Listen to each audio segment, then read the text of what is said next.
Hello everybody and welcome back to Expert Examiner IELTS. My name is Glyn and in this video we're going to do some more writing feedback. Again, we have an IELTS academic question, academic essay, task 2. We start by looking at the question, analyzing the question and thinking about our structure. So here we have the question, which is many countries are experiencing a rise in crime rates. So in many countries, crime is going up, more and more crime. What are the main causes? Notice the plural form causes, so we want more than one cause. And how can these problems be tackled? Okay, so causes and solutions. What are the main causes? Main causes. So we need, at least, I'd say two causes, two ideas for reasons why crime is going up. So in the introduction, as usual, we have background information about the subject, rise in crime, and some type of thesis statement saying in this essay, I will outline the main reasons why this happens and also suggest some solutions. Cool. In the introduction, you don't need to go into detail. You don't need to explain what the main causes are or how the problems need to be tackled. You can save that for your body essay, for your body paragraphs.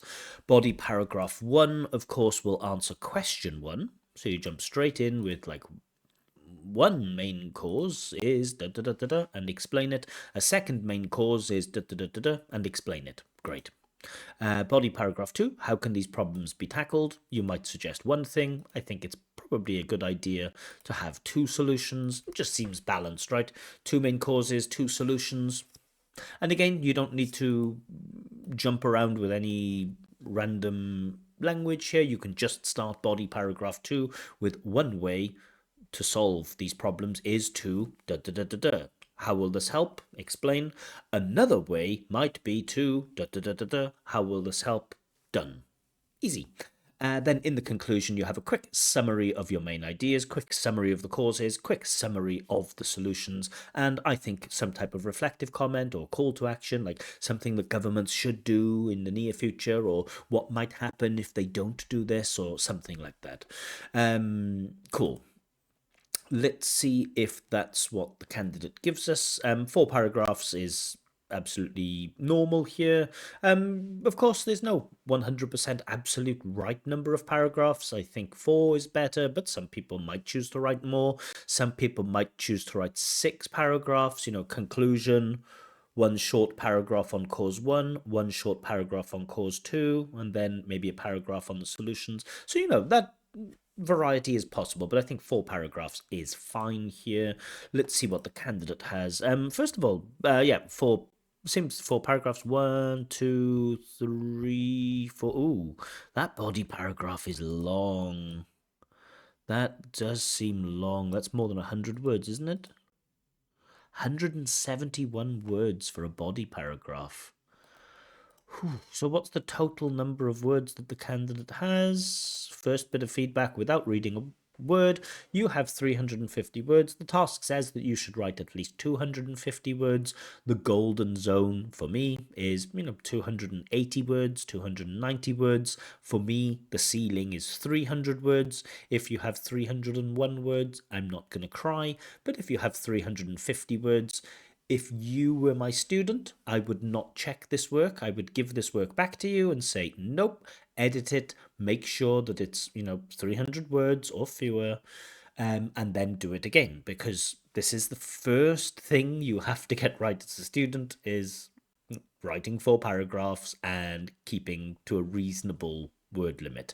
350 is not the worst I've seen, but still, first bit of advice to this candidate, you have to learn to write more concisely. You have to get it down to about 300 words. I promise you, an examiner will not be happy seeing maybe 350 words. They might not think twice about it, but some examiners really won't like it if you have 350 words. So if it says write at least 350 words, don't write an extra 100 words. It's just, that's an extra 40%, if my maths is correct. Anyway, let's have a look at what the candidate has written. Okay, criminal activities. Mhm. In many parts of the world, cool. In many parts of the world, it's a nice little paraphrase, are increasing. Okay, we have double space here. Not sure why. The main reason is the law in modern time is not strict. I think in modern times is not strict. Um, it is important to introduce new firm laws in countries where crime rates are high. Okay, this reminds me of something that I've seen recently from the YouTube channel IELTS Advantage. I know it's a super, super, super popular channel. And I know that the guy who runs this channel, in a recent video, actually, he said that this is a good idea for an introduction to mechanically, or maybe just to paraphrase, the main part of the question, and then to answer those two questions directly. I really don't like it. I think IELTS Advantage has, I like the fact that they give away so many resources for free. That's cool. A lot of the advice on the channel, it's not revolutionary, but it is practical, good practical advice. Keep things simple. Don't try too hard. Some of those principles also, I agree with and try to get that message across here. However, I really don't like this bit of advice that they give about writing introduction paragraphs. For me, the cohesion is bad here. There's no cohesion between sentence one and sentence two, or between sentence two and sentence three. It's just three standalone sentences. I think we need background information. Okay, this could be background information. And for me, these sentences, the main reason is the law in modern time is not strict. That sentence would work really well as a topic sentence. And it is important to introduce new firm laws in countries where crime rates are high. That would also be a good topic sentence to a body paragraph. But this information for me doesn't really belong in the introduction. The introduction is to set the scene and to say what you are going to talk about. Um, and then you can keep this information about the causes and about the solutions in your body paragraphs.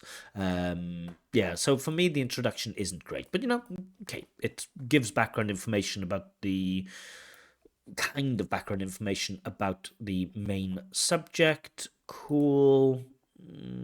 Yeah, I don't love this introduction. Yeah, don't love it. Anyway, okay. Nowadays, the rules and regulations are established to go easy on the criminals. I don't like this as a topic sentence, right? Which should be a direct answer to the question, what are the main causes of an increase in crime?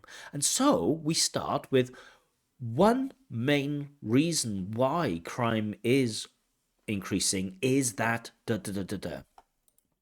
So there's nothing here to suggest that this is a reason. So we're not answering that question directly. Don't really like this topic sentence very much. And I know to go easy on, that's good, but it's not very academic, and I don't really know if it's true. The rules and regulations. Which rules and regulations? Are you talking about laws? Because when we talk about crime, we have laws, not rules and regulations. Rules and regulations is more about, giving financial institutions, telling them what they can and what they can't do, rather than crime, which has, really stronger laws. So I don't know about rules and regulations either. Okay. Many of the human rights activists, so no, here many human rights activists we want, prefer subtly approaches. So subtly is an adverb, and you're describing the word approaches, and approaches is a noun. So we should have an adjective. Adjective describes nouns. Adjectives describe nouns. Prefer subtle approaches towards criminals. I don't really know what this means. I kind of understand maybe softer approaches. Why are you talking about what human rights activists believe? They believe more humanitarian, I guess the candidate means humanitarian. They believe more humanitarian approach and compasio, I guess the candidate means compassion, will reduce the act of crime. So we have all of this stuff. None of it answers the question, why are we experiencing an increase in crime? You're talking about the rules and regulations being too easy. You're talking about human rights activists who like a softer approach. They think that this, but you're not talking about the main idea, which should be what are the main causes for this rise in crime rates, and you're just not answering that question. However, there is still increase. There is still an increase, perhaps. There is still an increase in crime reports. Crime rates and crime reports aren't really the same thing, but they're similar in many countries around the world. So you're repeating this information in many countries around the world. We know this, right? This has been established. If you want to repeat or recycle this language, you do that in the introduction, not in your body paragraph. I'm still waiting for you to give me the main cause why crime rates are increasing.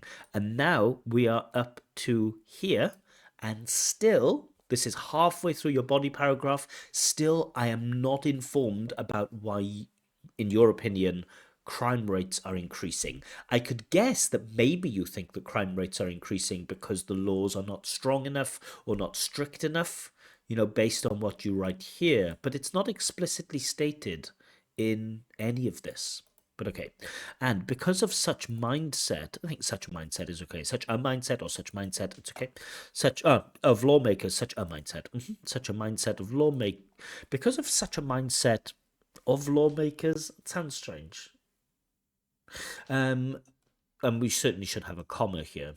The detainees. What do you mean the detainees? Do you mean the criminals, the people responsible for committing crimes? Because that's not the same as detainees. Detainee is someone who the police has already caught. Are getting an open opportunity to abuse the law. Well, if they're detained, they're not getting an open opportunity because they're detained.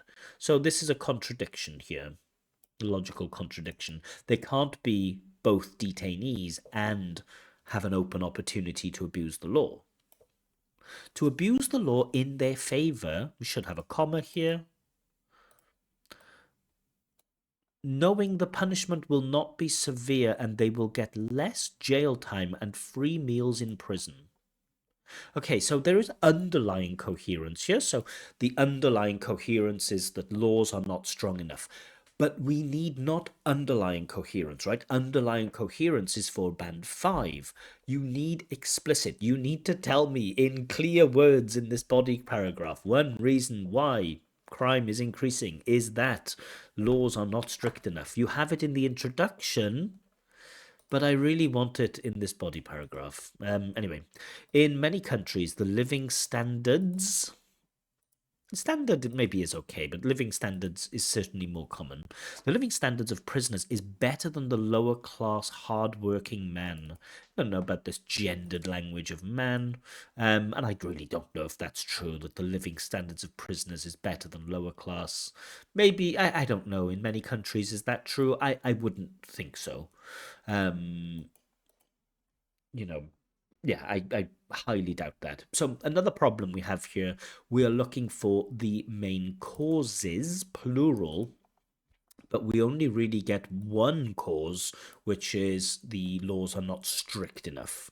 Read the question carefully. What are the main causes? Not what is the main cause. What are the main causes? Anyway, so body paragraph 2, how can these problems be tackled? Let's see if we get explicit, clear, obvious answers here. The main solution, again, we want solution to something. I have to guess here. The main solution, what, to the problem of rising crime rates? You don't mention it. You should. The main solution would be, I like this would be, cool, well, might be, to impose harsher, I guess the candidate means harsher laws for convicted criminals. Why do we need laws for convicted criminals? Surely not for convicted criminals, but harsher laws for people who commit crimes. Not for the ones that are already convicted, right? Because you can't go back in time. It doesn't matter what laws you make for the convicted criminals. The idea is you want to make the law to stop people from committing the crime in the first place. No, I don't know. Okay, so that shouldn't be used to start. Oh, let's see. Yeah. So this should be, yeah, this full stop shouldn't be here. This should be part of the same sentence so that they, the convicted criminals, will think the reward for committing, we have a spelling mistake here, committing crime is not worth the risk of getting punished. Well, the convicted criminals, they are already convicted. So it doesn't matter what they think about the reward, right? Because they're already convicted. Um, yeah, okay. Yeah, and then we get this full stop. And the other people who is thinking, so now we get a bit of a breakdown. So in academic writing, we don't start with, and the other people. It sounds a bit strange. And the other people who is thinking, people are, the other people who are thinking about getting involved in crime life will think twice. Okay. When the detainees are serving their sentences in jail, comma.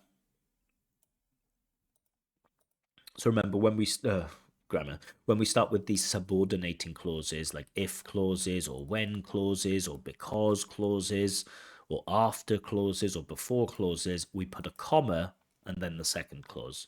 When the detainees are serving their sentences in jail, comma, it is important to make them work.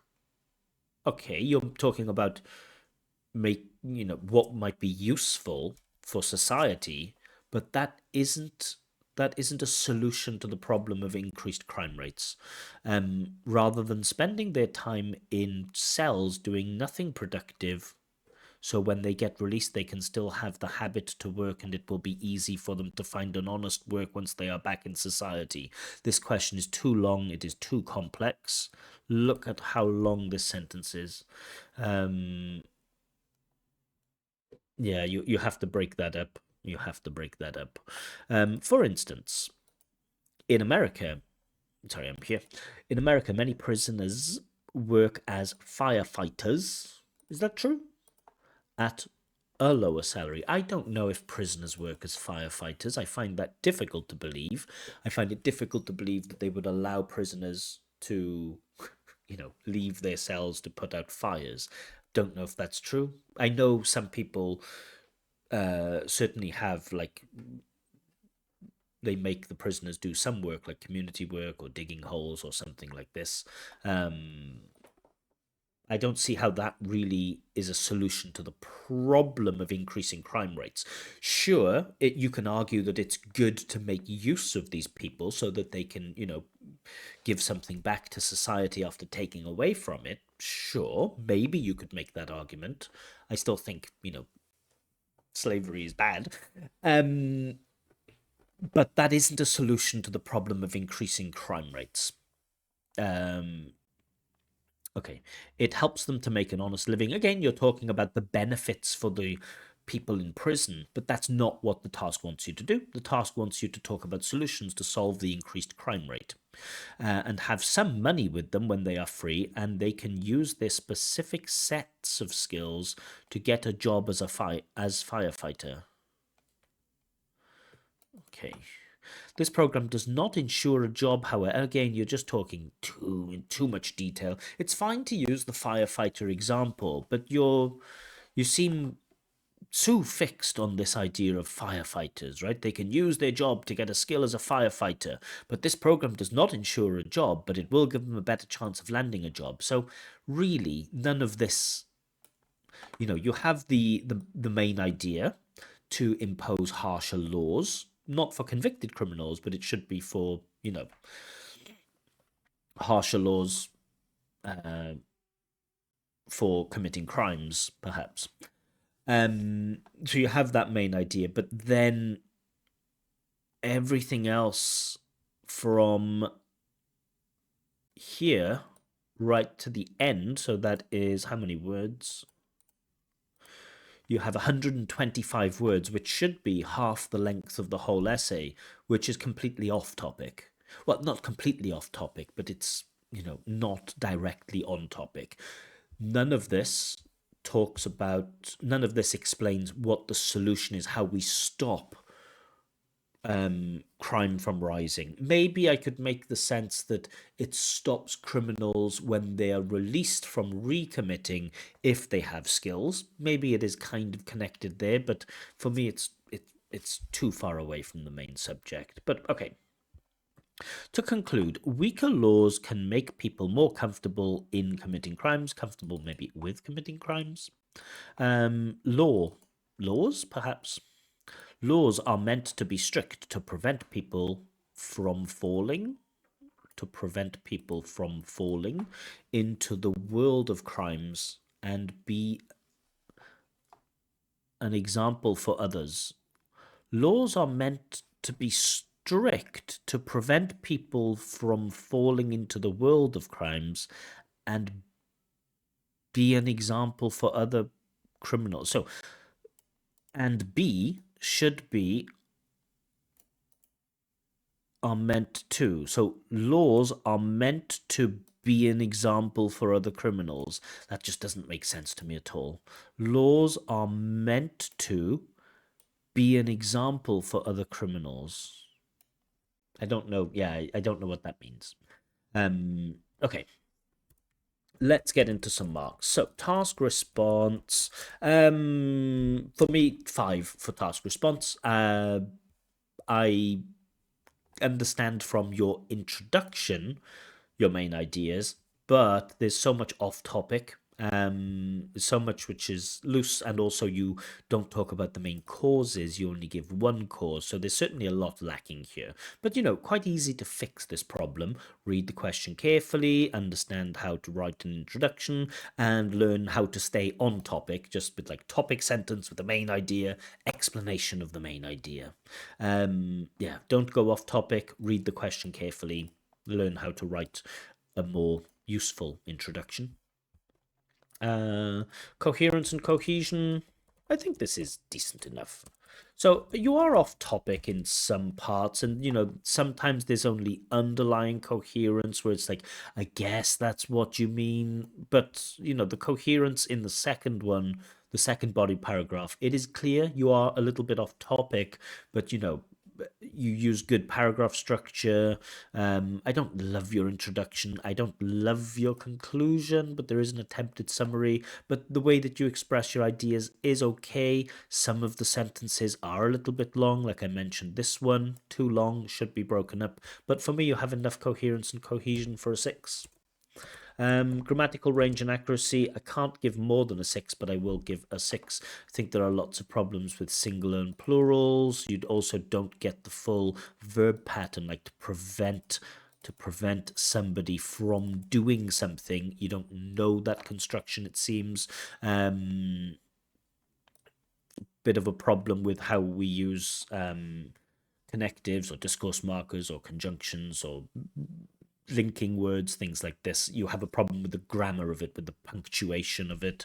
You miss quite a lot of commas, mix up adjectives and adverbs a little bit, which is a grammatical thing. So certainly I can't give higher than a 6. And lexical resource, you are at the level 7, but I'm giving a score of 6 for lexical resource, just for the number of spelling mistakes. You have firefighter as 2 words here, then you have it as 1 word here. Getting involved instead of getting involved, probably that's a grammar mistake. Committing, you have a spelling mistake there.